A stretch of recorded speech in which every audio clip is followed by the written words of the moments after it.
FC เพิ่นคอมเมนต์มาเพิ่นก็ที่ตลกเนาะพี่น้องเนาะแบบประมาณว่าอย่าเสียจงอย่าเสียใจเด้อสิว่าไปเฮ็ดงานอยู่พัทยาบ่ครับสบายดีพ่อแม่พี่น้องเด้อ FC สุหมองสุบอนเนาะเพราะว่าอยู่ฝั่งไทยฝั่งลาวแล้วก็ต่างประเทศเนาะพี่น้องวันนี้สิพาเลาะตลาดสิพาไปเบิ่งทั้งพู้นทางอันแนวอยู่แนวกินเนาะคืออยากมักไหมพี่น้องที่สิกินยังบ่ได้กินข้าวเที่ยงซ้ำบ่อยากแต่ละมื้อแต่ละเว้นก็คิดหาแนวกินก็เพื่อสิได้อย่างหนึ่งเมื่อยมากเลยไปเลาะเบิ่งสิมีหยังกินสิได้หยังกินเนาะมื้อนี้คนบ่ค่อยหลายปานใดเรื่อยๆย่อมแยม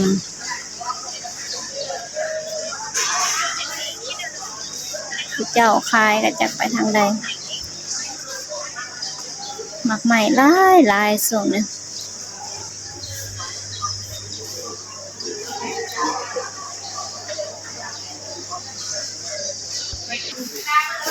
แนวอยู่แนวกินก็หลายคือเก่าจิริจินายอยู่ปานานำ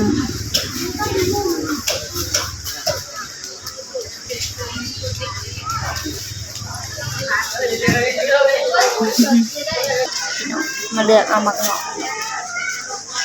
น้ำกับจนบ่ทันบ่เห็นแล้ว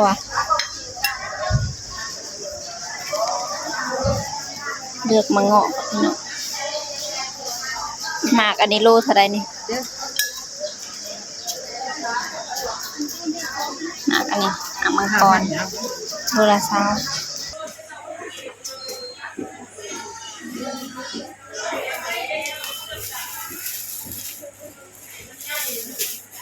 ได้หมากเงาะมาแล้วโลหนึ่ง25,000เขาเจ้าลดราคาเนาะแบบมันเริ่มแบบอันนี้แล้วมันเริ่มแบบว่ามันเก่าแล้วเขาเจ้าก็ขายลูก25,000นี่ก็ประมาณ40 บาท45 บาท40ประมาณนี้แหละเนาะก็ซื้อมาโลนึง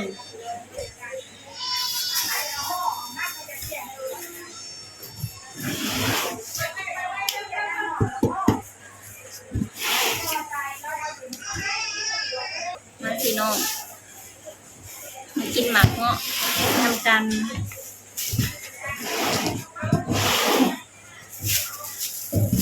โลหนึ่ง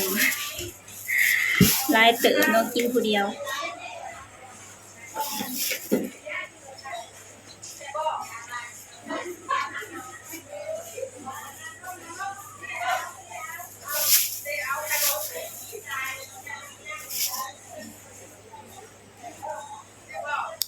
มื้อนี้บ่ต้องกินข้าวเที่ยง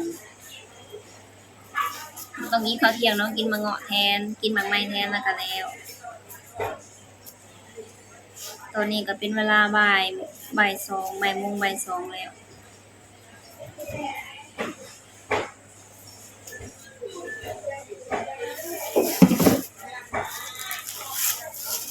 แกะใส่นี่ไว้แล้วก็กินบาทเดียวมันจังได้กินหลายคันแกะแล้วก็กินมันก็ได้กินบ่หลายเนาะบ่ทันใจ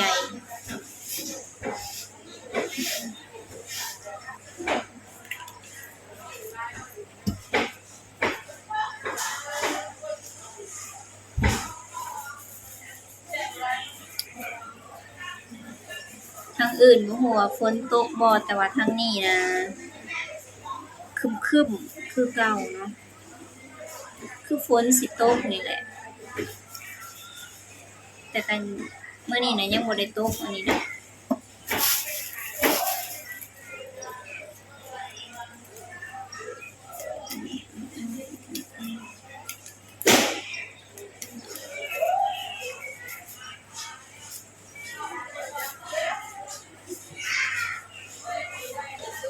เสียแต่มันมักติดแขวเนาะ ฟัน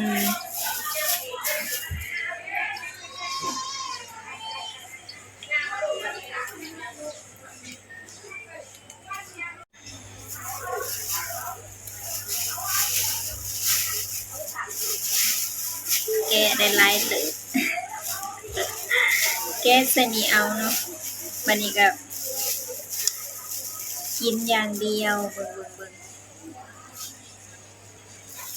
มีหลอกผลลัพธ์ที่ได้ออกมาก็คือแบบนี้เลยลูกใหญ่ๆเนาะซ้ำๆเลยหวานคักจนแสบคอกินไปแล้วอันหนึ่งหลักซีนแล้วหมักไหม้ช่วงนี้นะห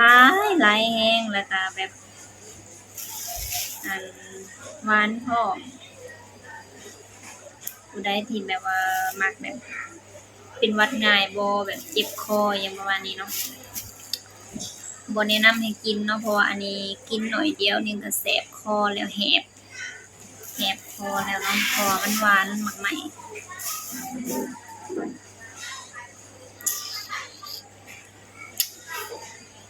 หวานจุยๆ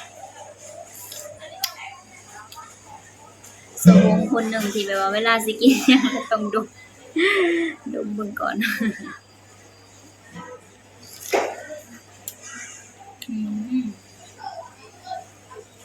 ย่านอยู่อย่างเดียวหมักไหม้นะย่านมันมีหนอนจ้าอันมื้อนี้เก็สิมาเว้าเรื่องอัน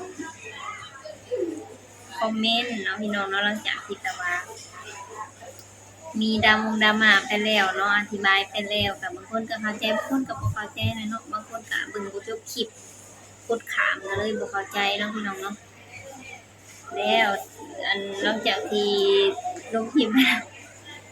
มันมีคอมเมนต์หลายคอมเมนต์แฮงเนาะพี่น้องที่แบบว่าเขาเจ้าบางคนก็เว้าแบบตลกติดตลกไปนำเนาะเอาตัวไหนตัวไหน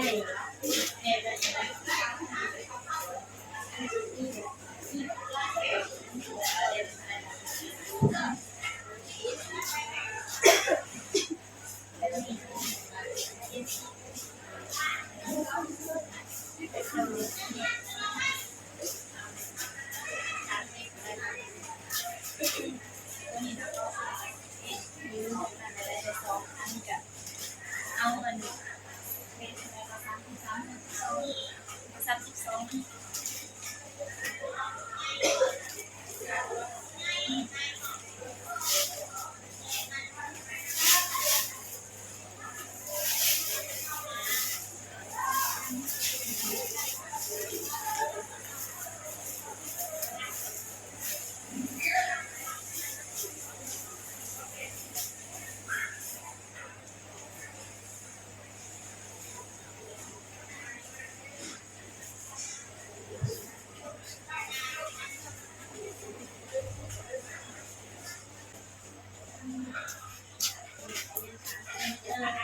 แม่นแหละ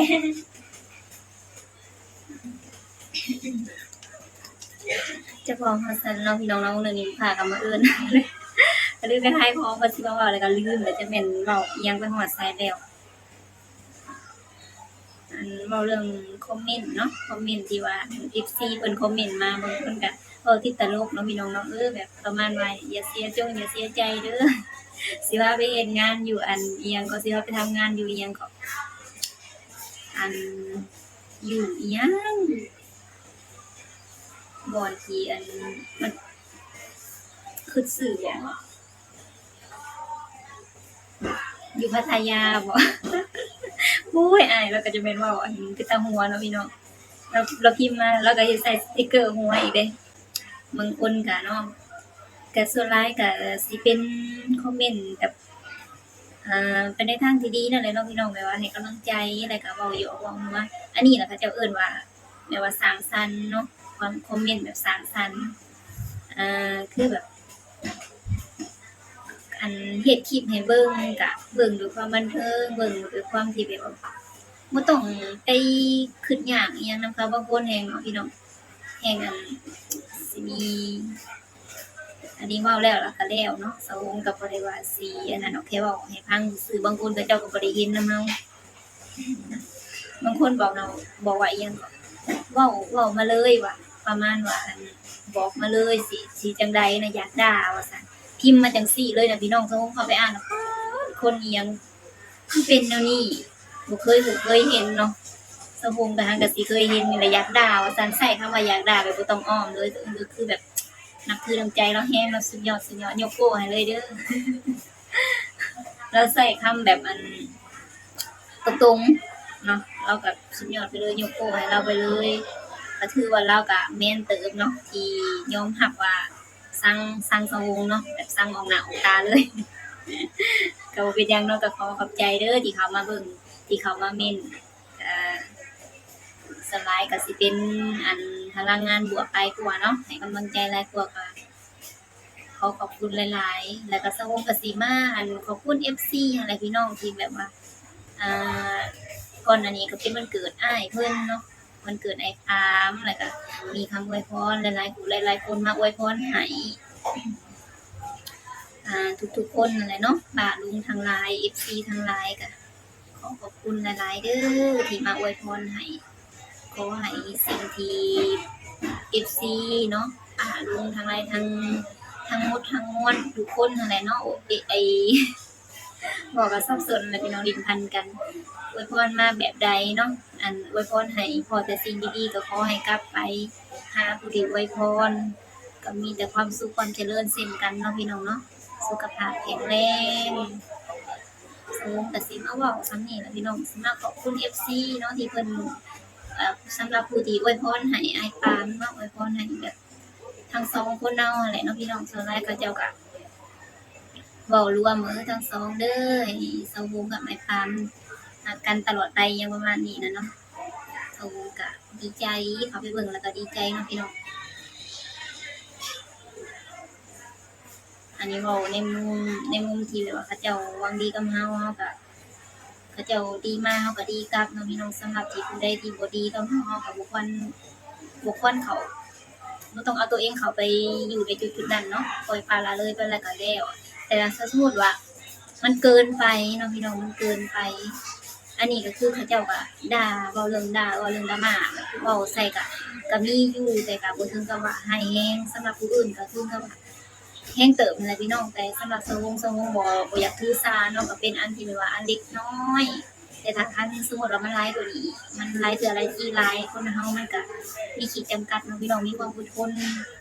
ความอดทนมันก็มีขีดจำกัดประมาณนี้เนาะบางเทื่อมันอาจสิแบบ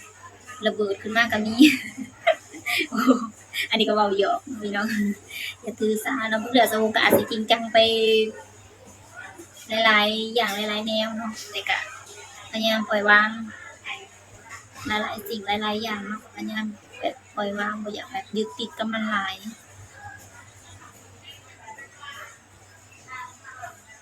บ่เป็นหยังดอกพี่น้องขนาดแบบ แต่ก่อนเนาะแต่ก่อนดราม่าหนักกว่านี้ก็ยังผ่านมาได้ก็ยังเฮาก็ยังบ่ได้ไปเครียดไปแค้นให้ผู้ใดเฮาก็ยังบ่ได้ไปว่าผู้นั้นเคยด่าเฮาผู้นี้เคยด่าเฮามื้อนี้อะเขาเจ้าแบบว่าด่าเฮาบ่มักเฮามื้อหน้าเขาเจ้าอาจสิมักเฮาก็มีเนาะอันนี้สำหรับบางคนเขาเจ้าแบบคันสั่งโดยบ่มีเหตุผลสั่งโดยบ่มีแบบจุดประสงค์บ่ฮู้ว่าเป็นหยังเนาะก็คือแบบว่าเห็นแล้วผู้นี้หน้าตาเป็นจังซี่ผู้สั่งคือบ่มักอันนี้แนวนี้เราก็ไปเปลี่ยนเขาบ่ได้คือกันเนาะอันนี้ก็สุดแล้วขึ้นอยู่กับคนที่